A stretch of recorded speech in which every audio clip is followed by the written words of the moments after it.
Hello viewers, अस्सलाम वालेकुम। कैसे आप सब लोग? उम्मीद है कि आप सब खैरियत से होंगे, फिटफाट होंगे। आज की इस वीडियो का टॉपिक जो है कुछ टिप्स वगैरह आपको देनी है। ठीक है, मैंने कुछ 10 टिप्स लिखी हैं, 10-12। ठीक है, बहुत ही ज़बरदस्त किस्म की टिप्स है। वो टिप्स मैंने आप लोगों के छोटे छोटे क्वेश्चन से निकाली है, जो कि आप लोग मुझसे पूछते रहते हैं और बहुत ज़्यादा पूछी जाने वाले जो सवाल हैं उनसे मैंने वो टिप्स निकाले हैं कि मैं उनका जवाब दूं आप लोगों को। और उसमें मैंने कुछ बहुत अच्छी जो है वो एडिशन वगैरह की हैं। ठीक है, इनसे इंशाल्लाह आपको बहुत पसंद आएगी और बहुत हेल्पफुल साबित होगी आपके लिए। ठीक है, और आप ये पूरी वीडियो देखिएगा ताकि सारी टिप्स जो है वो आप लोगों को सही समझ में आ जाए। ठीक है, तो ताकि आप इससे मुस्तफ़ीद हो सकें। ठीक है, इंशाल्लाह चले शुरू करते हैं कि पहली टिप्स क्या है। देखिए, पहली टिप्स ये है कि काफ़ी लोग शिकायत करते हैं कि यार हमारे जो है वो जोड़े काफ़ी टाइम हो गया है लेकिन वो ब्रीडिंग नहीं कर रहे, ऐसे ही मतलब जो है वो बैठे हुए हैं और कुछ भी कोई एक्टिविटी नहीं है। ठीक है, और जो है वो उदास बैठे रहते हैं। ठीक है, पेयर नहीं बन रहा या मैटिंग नहीं हो रही। तो यार मैंने पहले भी काफ़ी वीडियोस बनाई है इसके ऊपर। देखिए, सबसे बेहतरीन जो बात मैंने पहले भी बताई थी आप लोगों को, वो ये है कि आप जो है वो पहले देखें, उसको पैरोट को देखें, उन जोड़े को देखें कि वो वहाँ पे खुश है या नहीं। ठीक है, उदास परिंदा जो है वो सामने नज़र आ जाता है, वो बैठा रहता है सिर्फ, ठीक है, कोने में, ना कि ज़्यादा इधर उधर जाता है, ना कुछ उड़ता है, ना करता है। ठीक है, और जब उसको भूख लगती है उतर के खाना खा लेता है, बस ये करता है काम उसका। ठीक है, वो समझ ले कि वो परिंदा जो है वो उदास है। ठीक है, वो अभी सेट नहीं हुआ अपनी जगह पे। तो उस परिंदे को कैसे सेट करना है? ठीक है, तो उसकी जगह चेंज कर दे। अगर वो एक पिंजरे में ना खुश है, अगर खुश नहीं है, तो उसकी जगह चेंज कर दे दूसरी जगह पे। ठीक है, वहाँ पे उसको देखें, अगर वहाँ पे रिज़ल्ट फिर भी अच्छा ना आए तो फिर आप समझ लें कि वो इसलिए खुश नहीं है क्योंकि उसका जो पार्टनर है, ठीक है, वो उससे पेयर नहीं बनाना चाहता, वो इसलिए उससे खुश नहीं है। ठीक है, अगर मादी है, नर ठीक है, या मादी ऐसे ही कर रही है तो फिर मादी को चेंज कर दे। अगर मादी ठीक है, नर मसला कर रहा है तो नर को जो है वो आप चेंज कर दें। ठीक है, इस तरीके से चेंजिंग करें तो इंशाल्लाह ज़रूर कुछ ना कुछ आपको रिज़ल्ट मिल जाएगा उसका। ठीक है, दूसरी टिप जो है वो ये है कि अच्छा, काफ़ी लोग कहते हैं कि यार मेरी मादी ने जो अंडे दिए हैं, ठीक है, मैं उसमें लकड़ी का बुरादा डाल दूं या घास वगैरह डाल दूं तो सही है। देखें, ये काम जो है बड़ा ख़तरनाक है। ठीक है, अगर आपके जो बर्ड्स हैं उन्होंने अंडे दिए हुए, मादी ने अगर कोई भी हो, कॉकटेल हो, फिशर हो या बजरी हो, ठीक है, उसने अंडे दिए हुए, अंडे देने के बाद आपने कुछ भी नहीं डालना। ठीक है, अंडे देने के बाद डालेंगे सारे अंडे ख़राब हो जाएंगे और वो अंडों के ऊपर आ जाएंगे। जो भी जैसे आपने भले चाहे जितनी भी एहतियात करके डाला हो, लेकिन वो अंडे ख़राब हो जाते हैं, उससे ज़ाया हो जाते हैं। ठीक है, जो कुछ भी डालना हो वो अंडे देने से पहले आप डाल दिया करें। ठीक है, ये बजरी वगैरह नेस्टिंग तो करते नहीं है, फिर भी अगर आप फिर भी डालना चाहते हैं कि मैं जो है वो ये बुरादा डाल दूं या कोई ऐसी चीज़, ठीक है, बुरादा डाल दूं या कोई ऐसी चीज़ हो जो कि गरमाइश दे बच्चों को या अंडों को, तो आप लकड़ी का बुरादा डाल सकते हैं। ठीक है, अच्छा, उसके बाद जो है काफ़ी लोगों की शिकायत होती है कि मादी ने अंडे नीचे दे दिए। ठीक है, तो हो सकता है, और देखिए फर्स्ट ब्रीड में मादी जो है वो उसको एक्सपीरियंस नहीं होता, ठीक है, किसी भी चीज़ का, तो फर्स्ट ब्रीडिंग में 1-2 अंडा वो नीचे दे देती है। ऐसा होता है, काफ़ी लोगों के साथ ऐसा हुआ है। ठीक है, 1-2 अंडे नीचे दे देते हैं, उसके बाद जो है वो बॉक्स में हांडी जो भी लगाई है उसमें बाकी अंडे वो देगी। तो हो सकता है कि फर्स्ट ब्रीड में एक अंडा फर्टाइल हुआ हो, एक बच्चा निकाला हो, 6 अंडे दिए, 5 अंडे दिए, लेकिन एक बच्चा निकला है या 2 बच्चे निकले हैं, तो इससे परेशान होने की बात नहीं है। इसमें कोई मादी में ऐब नहीं है या नर में ऐब है। ठीक है, ऐसा कोई मसला नहीं है क्योंकि फर्स्ट ब्रीड होती है, एक्सपीरियंस नहीं होता, तो इसलिए जो है वो मैटिंग वगैरह में जो है वो ऐसा हो जाता है। बाज़ औक़ात आपने देखा होगा जब फर्स्ट ब्रीड होती है मेल की, तो वो मैटिंग करते हुए नीचे गिर जाता है, बार बार नीचे गिर जाता है। तो भले आपने कैसा भी पर्च लगाया हो, कैसी भी डंडी स्टिक लगाई हो, वो नीचे गिर जाता है। तो ये होता है ऐसा। ठीक है, इससे घबराने की बात नहीं है। फिर नेक्स्ट जो ब्रीड आती है उसमें रिज़ल्ट आपको इंशाल्लाह अच्छा मिलता है। एक और टिप्स ये है कि अगर किसी पेयर ने जो है वो 3 से 4 अंडे दिए हुए हैं और बाकी पेयर ने 8-9 अंडे दिए हैं, ठीक है, तो आप अंडों को पहले चेक करें। 1 हफ्ते के बाद आप चेक किया करें अंडों को कि अंडे फर्टाइल हैं या नहीं है। ठीक है, आपको पता चल जाएगा कि कौन से अंडे फर्टाइल हैं और कौन से नहीं। मैं एक अलग से वीडियो बना के उसकी डालूंगा कि अंडे आपको चेक करवाऊंगा कैसे देखते हैं कि फर्टाइल है या नहीं। ठीक है। तो ये अगर एक मादी के जिसने जो है वो 4-5 अंडे दिए, सॉरी 3-4 अंडे दिए हुए, उसका एक ही अंडा फर्टाइल है, ठीक है, या 2 अंडे फर्टाइल है, तो आप क्या करें कि वो पुराने जो ख़राब अंडे हैं, ठीक है, वो ख़राब अंडे वहाँ से निकाल लें, और बाकी जो मादी है जिसने 8-9 अंडे दिए हुए हैं उसके जो है वो 6-7 अंडे फर्टाइल है, तो एक मादी के नीचे वो 4 अंडे रख दें जो फर्टाइल है। बाकी जो है वो 2-3 अंडे जो ज़्यादा मतलब फर्टाइल होते हैं, मतलब अंडों की तादाद फर्टिलेशन में ज़्यादा है, तो वो अंडे निकाल के जिस मादी ने कम अंडे दिए हुए हैं, जिसके कम अंडे फर्टाइल है, उसके नीचे रख दे। उसका फ़ायदा ये होगा कि दोनों के जो बच्चे निकलेंगे वो बैलेंस होगा, ठीक है। एक मादी जो है वो सही तरीके से बजरी का पेयर जो है 4 बच्चे सही तरीके से पाल सकता है। 5 हो जाते हैं तो कभी कभी ऐसा होता है कि बच्चे जो है वो मरने का खौफ होता है बच्चों का, कि बच्चे छोटे जो है वो मर जाते हैं, ठीक है। ये ध्यान ज़रूर रखें कि अंडों की उम्रें जो हैं वो एक जैसी होनी चाहिए। अगर एक मादी ने अंडे दिए 5 दिन पहले, दूसरी ने जो है 1 हफ्ते बाद अंडे दिए, तो उसके नीचे आपने उसके अंडे रख दिए, तो वो बहुत ज़्यादा बच्चों में डिफरेंस हो जाएगा, और छोटे जो बच्चे होंगे वो मर जाएंगे या मादी खुद ही बाहर फेंक देगी। तो ये ज़रूर ध्यान रखें कि जो मादियाँ हैं उनकी एज जो है वो एक जैसी होनी चाहिए अंडों की। अगर एक ने अंडे दिए तो दूसरे ने 2-3 दिन के बाद अंडे दिए हो, मतलब 2-3 दिन का फ़र्क हो, ज़्यादा 3-4 दिन का, इससे ज़्यादा फ़र्क नहीं होना चाहिए, ठीक है। ये बात ज़रूर ध्यान में रखें।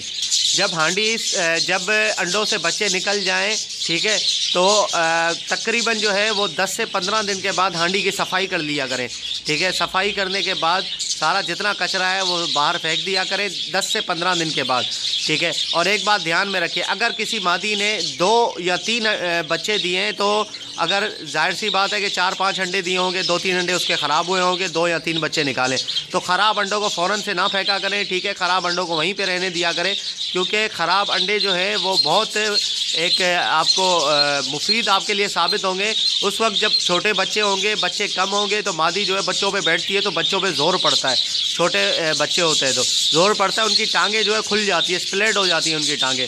अगर अंडे ख़राब उनके नीचे पड़े रहेंगे तो उनका पूरा वज़न मादी का जो है वो बच्चों पे नहीं पड़ेगा, कुछ वज़न जो है वो अंडों पे पड़ेगा और कुछ बच्चों पे पड़ेगा, तो उससे बच्चों की टांगें नहीं खुलेगी और ख़राब नहीं होगी, ठीक है। ये बात का ज़रूर ख्याल किया करें। अगर हाँ बच्चे 4 बच्चे हैं, ठीक है, 5 बच्चे, तो कोई मसला नहीं है, ठीक है, उसमें कोई प्रॉब्लम नहीं होती, फिर उसका जो वेट होता है वो बैलेंस हो जाता है दूसरी जगह पे।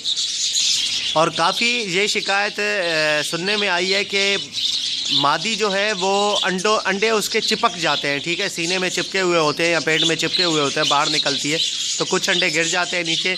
ये क्यों होता है? देखें, ये इसलिए होता है कि मादी जो अंडे देती है उसका छिलका जो है, उसका शेल जो है वो इतना मजबूत नहीं होता। मादी जब उस पर बैठती है, उस पर वज़न पड़ता है तो उसका छिलका टूट जाता है, उसका शेल जो है वो टूट जाता है, पिचक जाता है, इसलिए वो जो है वो चिपक जाती है उसके सीने के साथ, ठीक है। मादी जब बाहर निकलती है कभी कुछ निकल जाते हैं, कभी चिपके रहते हैं, ठीक है। ये अंडे बेकार होते हैं, ठीक है। ऐसी मादी के अंदर कैल्शियम की कमी होती है, इसलिए जो है वो अंडों के छिलके मजबूत नहीं होने पाते, ठीक है। तो उसके लिए आप क्या करें कि अगर मादी को अलग करके आप कैल्शियम की जो कमी है वो अगर पूरी करें तो बेहतरीन काम हो जाएगा। मादी को अलग कर दें, ठीक है, मेल से उसको अलग कर लें, और उसको जो है फिर वो आपने अंडे के छिलके जो होते हैं, जो हम लोग अंडा खाते हैं, ठीक है, बॉयल करके या वैसे ही खाते हैं, अंडे के छिलके आपने किस तरीके से करने हैं, पहले अंडों के छिलके जो है उनको भिगो देना है। भिगोने के बाद आपने जो है वो उसमें भिगोने के बाद अंडे के नीचे जो झिल्ली होती है, ठीक है, वो झिल्ली आपने निकाल देनी है, वरना वो उनके गले में फंस जाती है।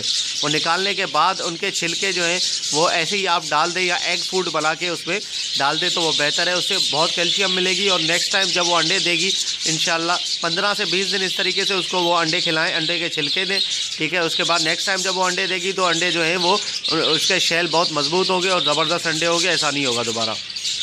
अगर किसी पेयर ने पहली दफ़ा, ठीक है, कोई पेयर लगाया पहली दफ़ा ही उसने जो है वो गंजे बच्चे निकाले हैं, मतलब फ्रेंच मोल्ड की बीमारी वाले बच्चे निकाले हैं, किसी की दुम नहीं है, किसी के पर नहीं है, ठीक है, किसी को क्या मसला, मैंने आप लोगों को बताया था कि फ्रेंच मोल्ड क्या होती है, ठीक है। अगर नहीं बताया तो आप मेरी वीडियो देख सकते हैं, मेरे चैनल पे आपको मिल जाएगी, ठीक है।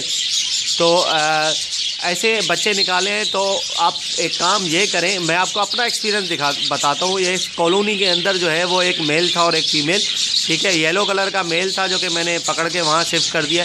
उससे 3 से 4 ब्रीड किए, 3 से 4 ब्रीड में सारे बच्चे गंजे निकाले, मतलब फ्रेंच बोल्ट वाले बेकार बच्चे निकाले, ठीक है, जो कि 20-20 50 रुपए के बिकते थे, ठीक है, वो बच्चे उसने निकाले। तो मैं तंग आ गया, मैंने कहा यार अब क्या किया जाए। मैं नर काफ़ी बहुत अच्छा था, येलो कलर का बड़े साइज़ का नर था, ठीक है, उसको मैंने पकड़ के जो है वो कैज वाले जो पोर्शन वाला कैज है उसमें मैंने शिफ्ट कर दिया, ठीक है, किसी और मादी के साथ। और वहीं पे आप यकीन माने कि उसने बच्चे निकाले, बिल्कुल सही बच्चे, कोई किस्म की ख़राबी नहीं, कोई फ्रेंच बोल्ट की बीमारी नहीं, बिल्कुल सही बच्चे थे, ठीक है। तो सारे पर उनके पूरे थे, सब कुछ पूरा था। तो ये चीज़ें जो है वो देखने वाली होती है। अगर कोई पेयर है, अगर वो ऐसा कर रहा है, ठीक है, तो आप उसका मेल चेंज कर दें, ठीक है, मेल चेंज करें या फीमेल किसी और मेल के साथ लगा दें और मेल किसी और फीमेल के साथ लगा दें, तो इंशाल्लाह जो है वो एक ही जीन, ये ऐसा होता है, जीन आपस में मिलती है, तो कुछ जीन में ख़राबी होती है तो वो जो है उसमें बच्चों में भी आ जाती है फ्रेंच बोल्ट की बीमारी।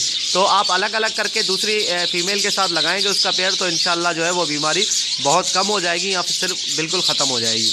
एक आखिरी टिप जो है वो ये है कि हमने देखा है, ठीक है, कि काफ़ी जोड़े ऐसे होते हैं जो कि बच्चे तो अच्छे निकालते हैं, मतलब ज़्यादा बच्चे निकालते हैं, लेकिन वो बच्चों को सही तरीके से पाल नहीं सकते, अच्छे से फीड नहीं करवाते, बहुत ज़्यादा मतलब अच्छी तरीके से फीड नहीं करवाते और बच्चे कमज़ोर रह जाते हैं या बच्चे मर जाते हैं।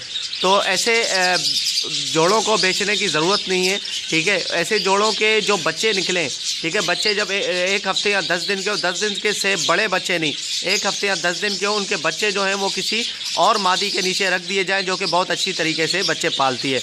मैं ऐसा करता हूँ, मेरे एक पोर्शन वाले केज में एक पेयर है जो कि स्प्लिट का पेयर है, वाइट कलर की उसकी मादी है और क्रीम कलर का मेल है, ठीक है। वो बच्चे बहुत कलरफुल अच्छे बच्चे निकालती है, लेकिन वो बच्चों को सही तरीके से पालती नहीं है, ठीक है। तो मैं क्या करता हूँ, उसके बच्चे निकाल के बजरी के नीचे डाल देता हूँ। बजरी जो है माशाल्लाह बहुत ज़बरदस्त तरीके से बच्चे पालता है और बहुत ज़्यादा फीड करवाता है बच्चों को बार बार। अब जब भी उसके बच्चे का मतलब पोटा देखेंगे, जो जहाँ पे उसका दाना होता है, ठीक है, वो हमेशा फूला हुआ होता है, ऐसा लगता है कि मतलब पूरा भरा हुआ है, ठीक है। जब भी मैं चेक देखता हूँ तो पूरा भरा हुआ होता है।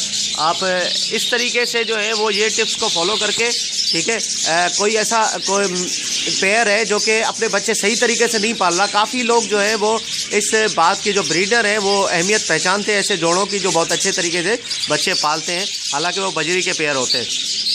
काफ़ी लोग ऐसा करते हैं जो एग्जीबिशन पेयर होते हैं, जो कि महंगे महंगे 7,000 6,000 के पेयर हैं, उनके बच्चों को निकाल के जो है वो बजरी के नीचे रख देते हैं और बजरी जो है वो उनके बच्चों को पालते रहते हैं और वो दोबारा से पेयर ब्रीड में आ जाता है, ठीक है। तो वो बच्चे बहुत अच्छी तरीके से बजरी पालते हैं, उसमें कोई मसला नहीं होता।